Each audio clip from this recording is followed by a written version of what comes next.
Ako'y naging bulag sa katotohanan.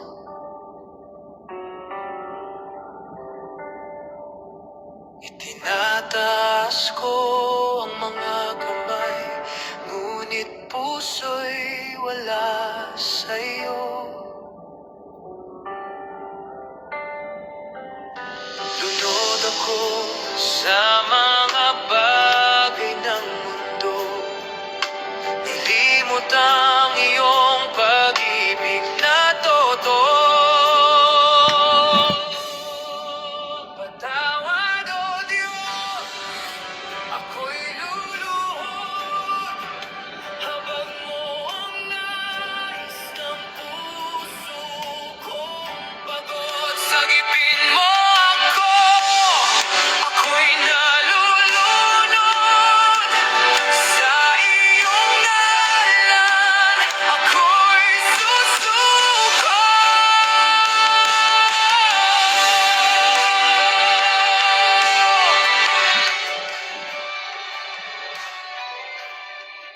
Sa ngalan ng Ama at ng Anak at ng Espiritu Santo. Amen. Ang pangalan mo, O Diyos, ay dakila. Ikaw ay isang Diyos na mapagpatawad. Ikaw ay isang Diyos na mahabagin. Sa mga oras na ito, nagpapasalamat po kami. Ikaw ay muli namin makakasama sa presensya ng iyong banal na Espiritu upang maghatid ka ng iyong banal na mensahe sa amin na magiging kagalingan ng aming mga karamdamang spiritual. Panginoon, hindi po kami nakapatawaran sa aming mga kasalanan na nagawa sa nakalipas na oras. Sapagkat ikaw, Panginoon, nanalig kami na kapag lumapit sa iyo na may totoong pagsisisi ay patatawarin mo kami. Banal na Espiritu, manahan ka sa bawat isa. Kami nagtitiwala, naniniwala, nananalig sa iyong paggabay. Patuloy ka kumilos sa mga susunod pang minuto. Ang iyong pangalan ng may taas, mabigyan ng parangal sa Facebook Live ito.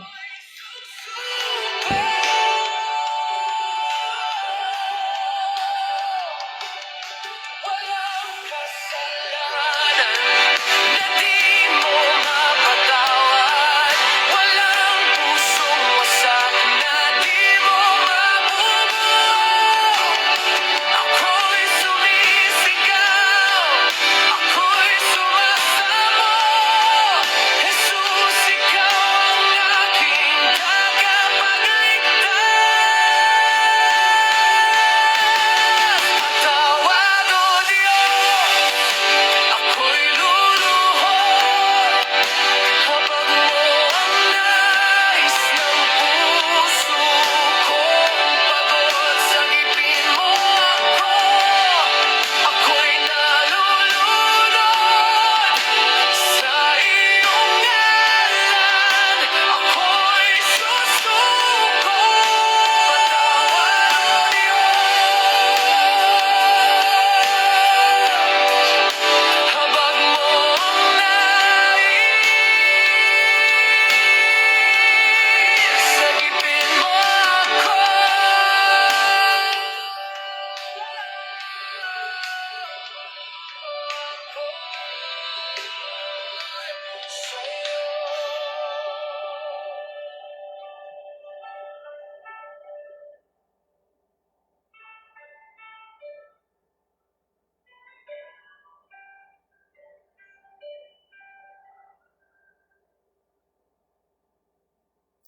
Sama-sama mo nating pag-isahin ang ating espiritu upang makaisa sa espiritu ng Diyos. Makinig po tayo sa mabuting balita sa araw nito. At pagnilayan po natin ang kanyang banal na mensahe.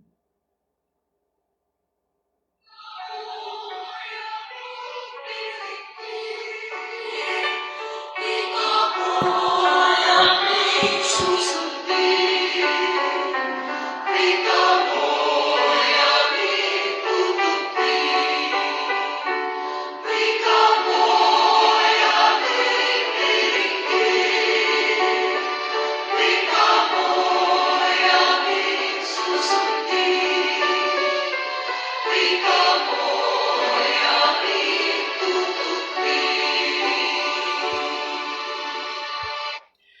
mabuting balita ayon kay San Juan.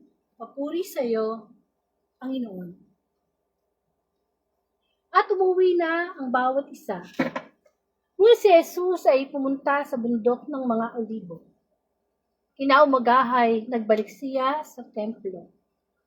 Lumapit sa kanya ang lahat, kaya't upo siya at sila'y tiniruan.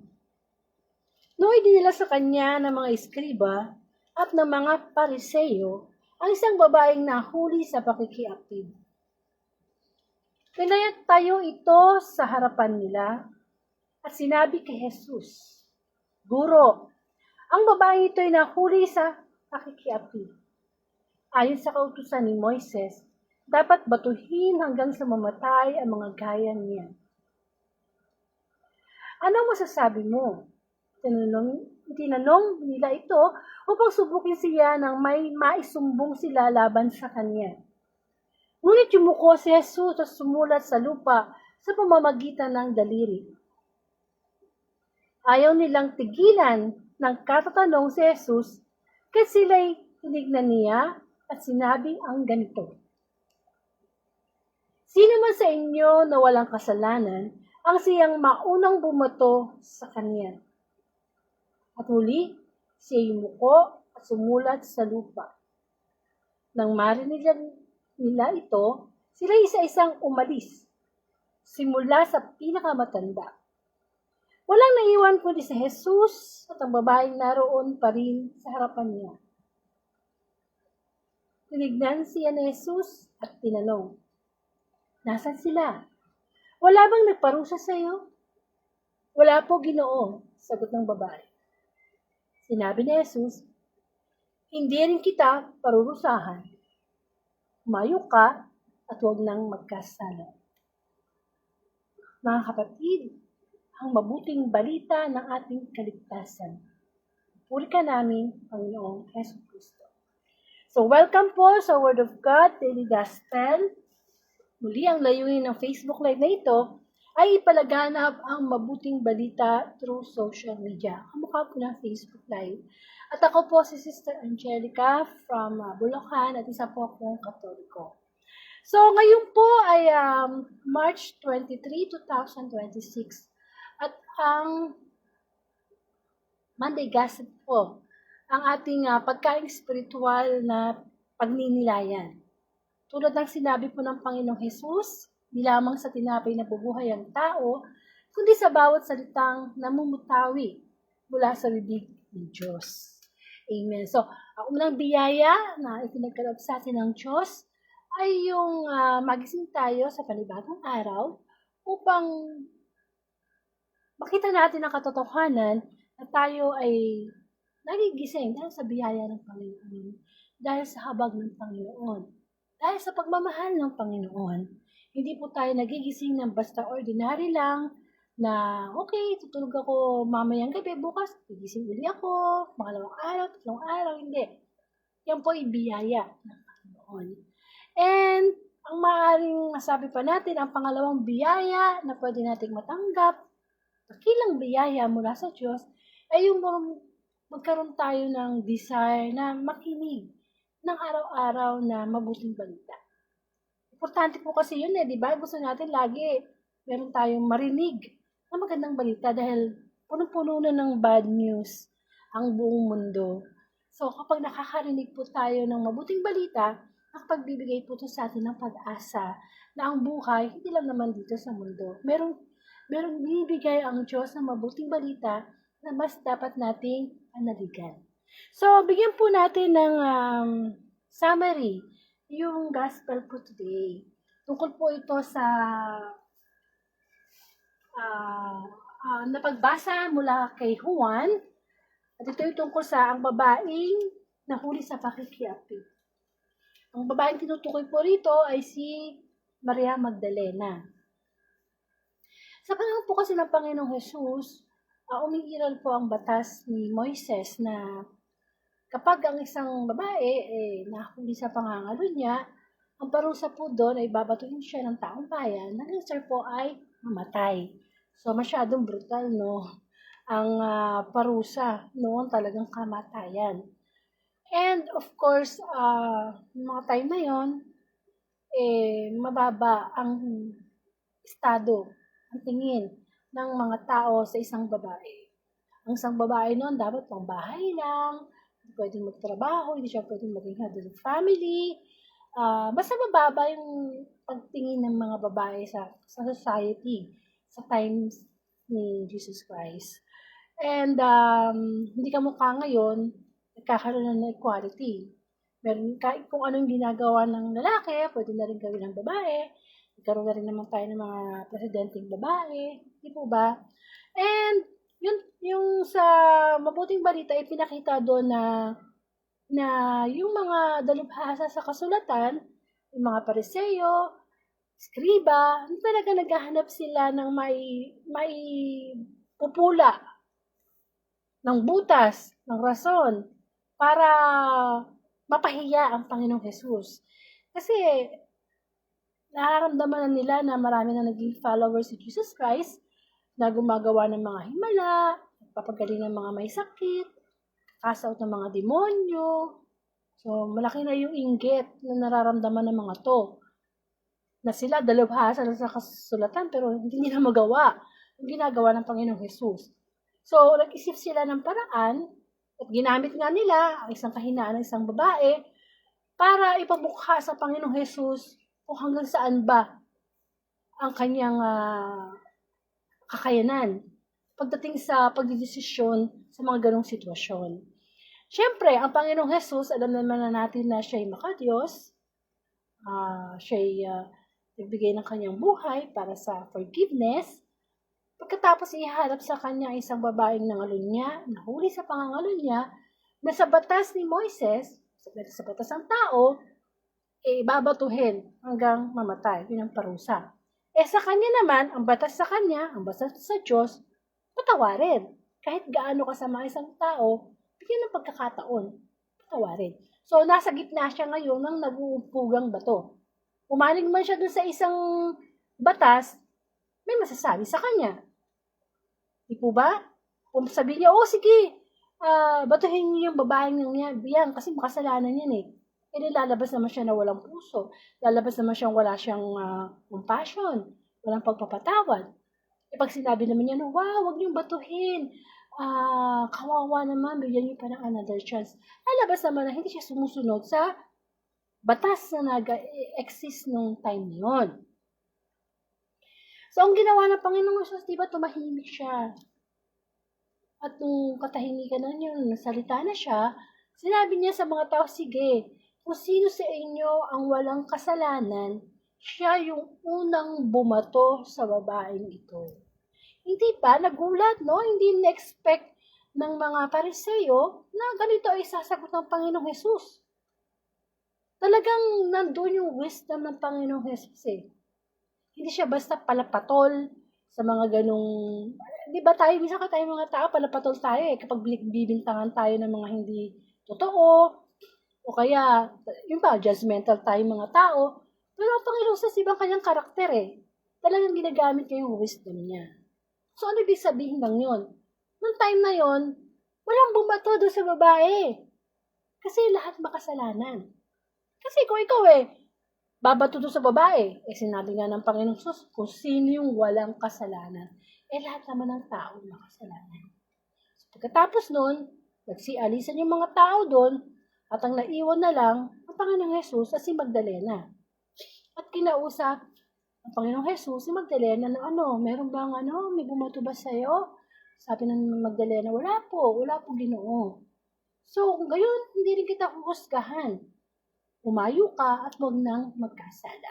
So, napakaganda ng mensahe ng mabuting balita sa araw nito. Lalo na ngayong, nandito na tayo sa pagpasok ng mahal na araw, pag-alala sa mga sakripisyo ng Panginoong Jesus, yung kanyang pagpapapako at muling pagkabuhay. Ang dahilan is pagpapatawad, forgiveness. Gaano ba kahalaga sa atin yung forgiveness? Gaano ba natin ito pinapahalagan? Paano ba natin ito binibigay sa ating kapwa? At paano ba natin inaangkin na ibigay din ito sa atin? Kasi Kung hindi dahil sa pagpapatawad na ito, hindi ibibigay ng anak ang kanyang buhay. Pero ibinigay niya para tayo ay mapatawad sa ating mga kasalanan. Para tayo makalapit sa Diyos Ama. Makahingi. Alam mo, isang napakalaking biyaya. Ang tayo, isang makasalanan, pero nakakalapit tayo sa Diyos anytime to ask forgiveness. Bakit? Kasi gusto ng Panginoon na makita natin yung ating mga karunihan. Makita natin kung ano yung mga ginagawa natin na nakakasakit sa Diyos. Pero ang nangyayari, parang nilalaro lang natin yung salitang forgiveness. Hingi tayo ng tawad sa ating mga kasalanan, tapos babalik tayo ulit sa dati nating kasalanan na hiningi natin ng tawad. Diba? Pero ang Panginoong Jesus, hindi siya ganun eh. Kahit gaano kasama ang isang tao, binibigyan niya ng pagkakataon na magbalik loob. Kaya hindi totoo na sabihin na natin na, diba sa batas ng tao, no? Umiral yung mga parusa ng kamatayan. Yung silya elektrika, yung lethal injection, yung bang tao na papatay sa kapwa-tao dahil sa sobrang kasalanan. Sa paningin pala ng Diyos, hindi dapat ganun. Kasi hanggat humihinga ang isang tao, pwede siya magbalik loob sa Diyos. Kamukha nung nangyari doon sa dalawang magnanakaw, nakasama ng Panginoong Jesus sa bundok ng Golgotha, nasa last part ng kanyang buhay, nagbibilang na lang siya ng kanyang oras o minuto, humingi siya ng kapatawaran sa Panginoon. Tinagtanggol pa niya ang Panginoon. Nasabi niya doon sa kasama niyang magnanakaw, bakit mo siya nililibak? Ba't mo siya sinasabihan ng mga ganyan? Siya walang kasalanan. Tayo, deserve nating maparusahan, mapako sa krus, kasi mga maramiya tayo. At anong sabi niya? Anong request niya sa Panginoong Yesus? Kapag ikaw ay nasa paraiso na, isama mo naman ako. So, anong sagot ng Panginoong Yesus? Today, I will bring you to paradise. Yung mga ganong kwento sa Bible na nagpapakita na mahal ng Diyos tayong mga makasalanan. Sobrang mahal buhay nga niya ay binigay sa atin eh. Ang ayaw lang talaga ng Panginoon, yung kasalanang dinadala natin. Yung kasalanang dinadala natin. Kaya nga, pag may mga kapwa tayo na nakikita natin na nabubuhay sa kasalanan, hindi pala tayo dapat magalit sa kanila. Kumbaga, kaawaan. Like what Jesus did. Talagang yung compassion, yung mercy, yung awa nandoon. Kasi pwedeng magbago eh. Meron kasi tayong tinatawag na mga sakit na spiritual. Kaya pag halimbawa yung asawa mo, lasenggo, babaero, pabaya, palamura, hindi pala tayo dapat magtanim ng galit doon, kundi compassion, habag, ipanalangin. Kasi may sakit. Kasi akala natin, ang sakit yung physical lang. Yung diabetes, high blood, kung anong cancer. Di ba nakakahabag kapag ang tao may ganung sakit, no? Nanghihina. Higit sa lahat tayo mga normal na tao, sige, maring wala tayong diabetes, walang cancer, walang kung anumang sakit. Pero halos lahat tayo, actually lahat tayo, ay may spiritual na karamdaman. Spiritual blindness, spiritual leprosy, spiritual paralyzation, paralyzed tayo. Hindi po ba? Kaya, ibinigay sa atin ng Diyos yung pagpapatawad sa pamamagitan ng kanyang buhay. Kailangan makatanggap tayo ng pagpapatawad ng Diyos, pagpatawad din tayo ng ating kapwa. Lalo na ngayon, no, ipinangingiray tayo ng Panginoon na kung mahal mo ko, kailangan mahalin mo din ang kapwa mo. Sabi nga, love your enemy, mahalin mo yung mga hindi ka mahal-mahal. Kasi once na minahal mo lang, yung taong nagmamahal sa'yo, already na-receive na natin yung ating reward.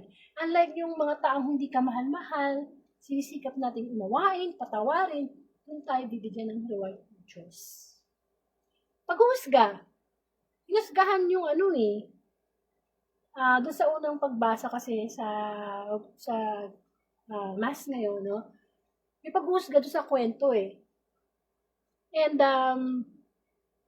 may mga panahon talaga sa buhay natin na nakapag-husga tayo ng kapwa. Na minsan hindi pa nga natin alam kung talagang ginawa niya yun, totoo ba yun. Ayaw din ng Panginoon na nag-husga tayo. At yun nga, isa rin, yung kapag nakakarinig tayo ng salita ng Panginoon, huwag naman natin sasabihin na yung taong nagsasalita na yun ay manghuhusga. Kahit kailan, hindi naging paghuhusga kapag nakakarinig tayo ng mabuting balita. Ang mabuting balita para tayo ay iayos, idisiplina, ipakita sa atin ang katotohanan kasi binubulag na tayo ng mundo eh. Lalo na ng social media. Iba na ang ipinapakita ng social media. Normalize na ng social media ang mga kasalanan na ayaw ng Diyos. Di po ba? Kaya may mga tao na sa buhay nila, napakahabang panahon na lumayo sila sa Panginoon. Excuse me, pero dumating ang time na nagbalik loob. Yun ang mahalaga sa Panginoon eh. Kung ano yung ngayon tayo eh. Sabi nga, maraming mga nauuna na nahuhuli at nahuli na nauna. Ang mahalaga sa Panginoon, ano ba tayo ngayon? Yun ang sa atin ng Panginoon. Kasi, lagi tayo hinihintay ng Diyos. Hindi tayo iniiwan kahit kailan. Kahit na nagpapakalunod na tayo sa kasalanan, lagi nandiyan ang Panginoon, hinihintay ang ating pabalik loob. Repentance, napakahalaga. Kahit naman kasi, diba, ano ba magpapalanas ang tao? Makamtan man niya ang lahat sa mundo, kapalit naman ito, ay kanyang kaluluwa. The relationship kay God, kay Jesus Christ, ang mahalaga. At isa sa mga karakter ni Kristo, ang kanyang kababaang loob. Kaya nga, diba, inaano siya ng mga Pariseo na, bakit yung Panginoong Jesus nyo nakikisalo makikain sa mga makasalanan? Bakit nakikipag-usap sa mga makasalanan? Kasi nga dumating ang Panginoong Jesus, hindi para sa mga banal, kundi para sa ating mga makasalanan. Mahal na mahal, super mahal. Wala nang magmamahal sa atin ng higit pa sa lahat, ng totoo sa lahat, kundi ang Diyos. Diba? Maramdaman lang natin, tularan lang natin kung paano namuhay ang Panginoong Jesus. Mararamdaman natin yung salitang forgiveness. Masarap magpatawad. Habang tayo ay nagpapatawad sa ating kapwa, nagbabayad utang tayo ng mga kasalanan natin sa Panginoon. Masarap magpatawad sapagkat ang unang lumalaya tayo, yung bigat ng kalooban, nawawala. Paano natin malalaman tayo? Talaga kung totoo yung forgiveness natin. Una sa lahat, kahit maalala mo yung nagawa niyang kasalanan sa'yo, wala nang dating yun. Yes, yung memories, hindi mo makakalimutan yun, nandun na yun sa utak eh. Sa memorya eh. Pero iba yung tipong hindi ka na nasasaktan. That's the true forgiveness. At ano pa yung true forgiveness? Pagbibigay uli ng panibagong pagkakataon. Hindi ba gano'n naman lagi ang ginagawa sa atin ng Diyos eh? Pinapatawad kita, bibigyan kita uli ng chance. Kasi tayong tao, sige patatawarin kita, pero hindi na pwede ha. Hindi na ganito, masyado tayong may kondisyon. Ang pagpapatawad na may kondisyon ay hindi totoong pagpapatawad. Amen? Ay, marami namang mga talinghaga, mga kwento na sinabi ang Panginoong Jesus, diba? Kamukha nung alipin na nagkautang sa kanyang amo na milyon-milyon, pinatawad. Tapos nung makita nung alipin yung kanyang kapwa alipin, may utang lang ng 500. Ayaw niyang patawarin, pinakulong pa niya. Ganun tayo eh. Gusto natin na pagpapatawad ng Diyos, pero pag tayo na hinihingi ng tawad ng ating kapwa, masyado na tayong mapagusga, tayo na nagpaparusa. Diba? Lagi nating alalahanin na kung may kasalanan man sa atin ng kapwa natin, hindi man natin ginagawa yung same kasalanan na nakasakit sa atin, marami tayong kasalanan na ginagawa na hindi ka patawad-tawad, pero pinatawad tayo ng Panginoon. Lalo na sa mga naglilingkod sa Diyos, anong sabi? Kapag naalala mo na mayroong isang tao na may galit sa'yo, makipag-ayos ka muna bago ka maghandog. Ano ibig sabihin nun? Bago ka maglingkod sa Diyos, bago ka maglingkod sa simbahan, meron palang galit sa puso mo, meron palang sama sa puso mo, sa mga loob sa puso mo. Huwag ka muna maglingkod. Makipag-ayos ka muna. Kasi magiging kaplastikan. Sinasabi mong mahal mo ako, pinaglilingkuran mo ako, sabi ng Diyos. Pero yung kapwa mo na nakikita mo, hindi mo siya mapatawad. Lalo na kung kasalanan sa atin ng tao, sobrang tagal na, dekada na. Baka mamaya ang kasalanang tinatanim natin sa puso natin, maliit pa tayo, asawa na, may apo na, galit pa rin. Hindi dapat ganun. Kasi yung galit, yan ang gustong-gusto ng demonyo na matanim sa ating puso. Di po ba? Yan ang gusto ng demonyo. Para sa ganon, mawalan tayo ng peace of mind, hindi tayo makipag-ayos sa Diyos. At higit sa lahat, kung tayo magagalit sa Diyos, ha? May mga tao kasing nagagalit sa Diyos. Hindi mapatawad ang Diyos sa nangyayari sa kanilang buhay. Ano ang kasalanan sa atin ng Panginoon? Ayaw lagi ang nagkakasala sa Kanya. Amen. Kaya dapat, kung nag-asa tayo ng forgiveness kay God, malalaman natin na, at mararamdaman natin na, hindi na tayo babalik sa dating kasalanan, na nag-ask tayo ng forgiveness. Yung kasalanan na yun, kamumuhian na natin.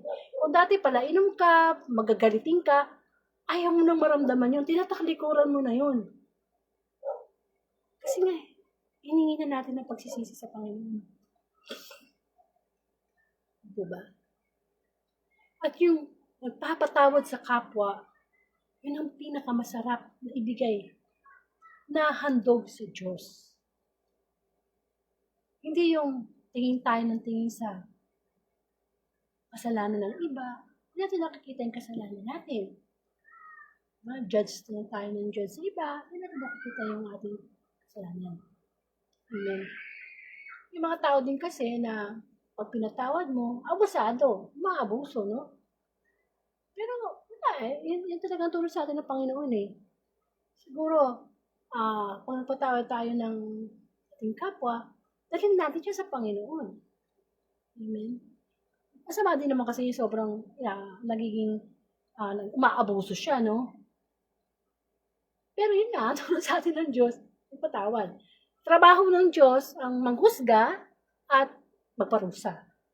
Trabaho nating mga tao na makasalanan na magpatawad. Yun lang. Hindi pinapatrabaho ng Diyos na nagkasala sa atin ng kapwa natin. Parusahan mo! Parusahan mo! Husgahan mo! Hindi ka naman eh. Sabi nga, kung ano yung takalan na ginagamit natin sa ating kapwa, ganun din ang takalan na gamitin sa atin ng Panginoon. Wala nang pinakamasarap sa buhay ng isang tao yung makaramdam ka na nandoon, na-heal ka, magaling ka, napagaling ka ng salita ng Diyos.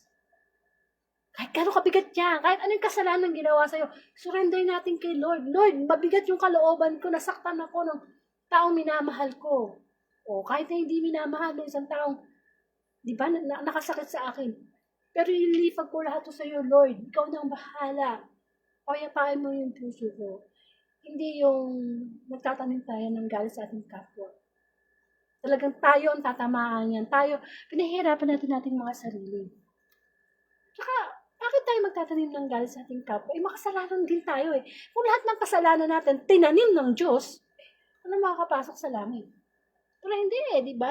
Yung Diyos na walang bahid kasalanan, nagpapatawad, tayo pa kaya? At huwag natin ikakatwiran eh, tao lang ako, yung Diyos eh. Yun nga yun eh. Yung Diyos nga eh, kaya niya magpatawad eh, tayo pa kaya? Di po ba? Lahat tayo nakakaranas ng pagkakamali. Minsan, gumawa ka ng tama, may makikita pa rin mali. Minsan, masasabi natin na araw-araw, talaga nagkakasala tayo. Wala namang tao hindi nagkakasala eh. As a Catholic, di ba, naniniwala tayo na merong omission, commission, venial, mortal sin. O ba, pero na yun, pinapatawad yun ng Panginoon. Kung bukal sa kalooban natin, ang pagsisisi. At ang paghingi ng tawad sa Diyos, hanggat buhay pa tayo. Baka yung iba, akala nila since mapagpatawad na ng Diyos, hanggang buhay, nag-aas pa ng forgiveness. Hindi, hanggat buhay pa tayo. Kaya, hindi tayo dapat abutan ng kamatayan. Tsaka palang, kasi pag namatay na tayo, nasa judgment, na tayo kakahilera na dyan naghihintay na lang Di po ba? Huwag mo nating abusuhin yung forgiveness ni God. Kasi meron ding darating ang time na may paghuhusga. Na, ay, magsisipa tayo, at mag-ask pa tayo ng forgiveness, wala nang forgiveness. Kasi patay na tayo Kaya hanggat humihinga tayo, hanggat nagigising tayo sa panibagong araw, pinibigyan tayo ng pinakamahalagang regalo ng Diyos, ang forgiveness. And when we forgive, we love God. Always remember that. Pag tayo nagpatawad, hindi tayo nalulugi. Tayo ay nagkakaroon ng reward. Palaya natin sarili natin sa galit, napakita natin sa Diyos na mahal natin siya, iyakita natin sa Diyos na makasalanan din tayo. Amen. So nawa, itong mabuting balita na ito, kamukha ni Maria Magdalena na talagang nahuli siya sa mortal sin, nangangalun niya. Ganun din tayo, no? Actually, ito mabuting balita about sa pangangalun niya, no? Ano nangyayari ngayon sa mundo natin? Marami ng mag-asawa ang naghiwalay at nagkaroon ng kanya-kanyang pamilya kahit kasal pa sila. That's mortal sin. Ito ba? Hiningi na ba natin ng tawad yun sa Diyos? O kung hiningi na natin ng tawad sa Diyos, anong sabi ni Kristo sa mabuting balita? Huwag ka nang magkasala. Huwag mo nang ulitin. Hiningi mo na pala ng tawad eh. Hindi kung nakikisama ka sa isang lalaki o isang babae may asawa, hiwalayan mo siya. Diba? Yun ang ano ng Panginoon. Hindi kasi pwede yung, Lord, I'm sorry, pero paulit-ulit yung kasalanan eh. Ang kasalanan naman kasi parang pagkain ng iya mo ng inungya, na-enjoy ka, tapos hindi mo nang gusto mo nang mag-ask ng repentance, diluwa mo. O di pag niluwa mo, yung kasalanan na yun, marami na yun, huwag mo nang uling kainin. Kasi nakakadiri na. Hindi po ba? At hindi lang pangangalo niya yung mag-asawa na nakikisama sa iba o nakipagkilalan sa iba. Pangangalo niya din yung premarital sex. Hindi pa kayo mag-asawa. Karoon na kayo ng sexual attachment. Ayun, pangangalo niya din yun. Kahit sabi mo pang binata ka, dalaga siya. Pangangalo niya din yun, no? And of course, yung babae sa babae, lalaki sa lalaki, nakangalo niya yun, higit sa lahat. Isang yun sa mga karubal-dumal na kasalanan na ayaw ng Diyos. Kasi alam niyo naman na ang Diablo, ginagamit niya yung word ng pag-ibig. So kung nagmamahala ng kapwa babae, kapwa lalaki, nandun yung love. Pero ang tanong, gusto ba yun ng Diyos? Nakangalo niya yun. Kasi sa lalaki at babae lamang, ipinagbili na magparami kayo, iiwan ng lalaki ang kanyang mga magulang para sila'y maging isa. Pero kasi mundo ngayon masyado nang makatwiran ang tao. Ang kasalanan ngayon pinagtatanggol na. Fight sa kasalanan, no? Hindi na yun normal. Kaya para hindi tayo maligaw ng paniniwala, lagi tayong makinig sa salita ng Diyos kasi nandun yung katotohanan. Amen. Nandoon yung katotohanan na magpapalaya sa atin. At ang pagpapatawad sa ating kapwa, pagpapalaya yan. Una sa atin. Pagpapatawad sa kapwa, pagmamahal na sa Diyos. Amen. So nawa, kung ano man ang mga sama ng loob natin ngayon, magnilay tayo, no? Mahal na araw na Lagi natin isipin, Lord, help me to forgive. Kasi ang mahirap kasi part sa forgiveness, yung tayo lang, sa sarili lang nating lakas. Kailangan natin ang banal na espiritu, kailangan natin ang presensya ng Diyos para magawa natin yun. Hindi talaga madaling magpatawad kung sabihin mo lang, yes, pinatawad na kita, pero wala namang pala ang paggabay ng banal na espiritu. Kailangan natin ang Diyos. Siya ang magbibigay sa atin ng kalakasan para magpatawad sa ating kapwa kasalanan. Karoon po tayo ng closing prayer. Panginoon, marami pong salamat muli sa pagpapaalala mo po sa amin na kahalagahan ng pagpapatawad sa amin. Turuan mo kami na anuman ang mga kasalanang ginawa sa amin, ng aming kapwa, ay mapatawad namin, Panginoon. Kaya din, Lord, mapatawad din namin ang aming mga sarili. Kung meron kaming mga kasalanang nagawa na sa aming sarili na hindi pa rin namin mapatawad sa mga oras na ito, Panginoon, ay turuan mo kaming mapatawad ang aming sarili upang yung pagpapatawad na yan ay maibigay din po namin sa amin. At dalangin din po namin, Panginoon, na yung mga taong may sama po ng loob sa amin, ay mapatawad din po kami. Turuan mo kami, Panginoon, napakaganda ang regalo ng pagpapatawad na ibinigay mo. Dahil ang buhay mo, Panginoon, ang iyong ibinigay sa pagpapatawad na yan. Sinabi mo nga, Panginoon, sa dasalaan namin, at patawarin mo kami, gaya ng pagpapatawad namin sa mga nagkakasala sa amin. Bigyan mo kami ng kababago, Lord, na magpatawad ng totoong pagpapatawad, kamukha ng pagpapatawad na ibinigay mo sa amin ng iyong butong anak, ang dugo, ang buhay ng butong anak, ang naging kabayaran ng aming mga kasalanan. Mahal na araw na ito, mapagnilayan namin ang kahalagahan ng pagpapatawad sa mga taong nakasakit sa aming Panginoon, na imbis na magtanim kami ng sama ng loob sa kanila, at panalangin namin sila, pag sa Panginoon, lumaya kami sa pagkaalipin ng galit. Salamat, Panginoon, sa pagpapatawad na lagi mong ibinibigay sa amin. Napakabuti mo, O Lord. Ang pagpapatawad ay punong-puno ng pag-ibig, punong-puno ng pagbibigay ng bagong pagkakataon. Salamat, Panginoon. Maraming salamat, Panginoon, sa paulit-ulit na pagkakataon na binibigay mo po sa amin upang makalapit kami sa iyo at humingi ng kapatawaran. At muli mo kami bigyan ng pagkakataon nakita ang liwanag sa pagsunod sa iyong mga utos, O Lord. Ikaw ay Diyos ng pag-ibig. Ikaw ay Diyos na punong-puno ng pagpapatawad. Nawa, maitanim yan sa puso namin. O mag-overflow din kami ng forgiveness at maibahagi namin ito sa iyo. Alisin mo ang galit, Panginoon. Alisin mo sapagkat ito ay hindi galing sa iyo. Salamat. Ama namin, sumasalangit ka. Sambahin ang ngalan mo. Makasamin ng kaharian. Sundin ang loob mo sa lupa at kahit sa kanya.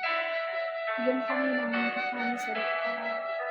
Tawarin mo kami sa aming mga sama. Para ng pagpapatawad namin sa nagkakasala sa amin. Huwag mo po kami pagtulog. Siya mo kami sa ating isa. Sa ngalan ng Ama at ng Anak ng Espiritu Santo. Amen.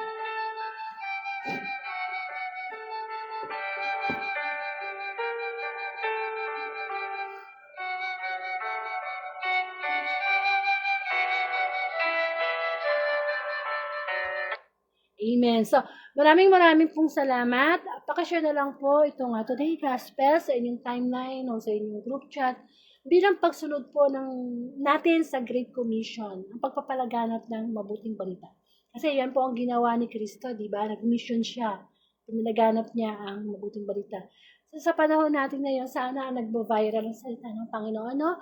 Sapagkat nandito ang katotohanan. Lalo na sa panahon ngayon ng Kwaresma, ang pagpapatawad ang gustong ng Diyos na ialay natin sa Kanya, ibalik natin sa Kanya bilang pagpapasalamat sa buhay na ibinigay niya sa atin para tayo ay makalapit sa Ama, makahingi ng kapatawaran.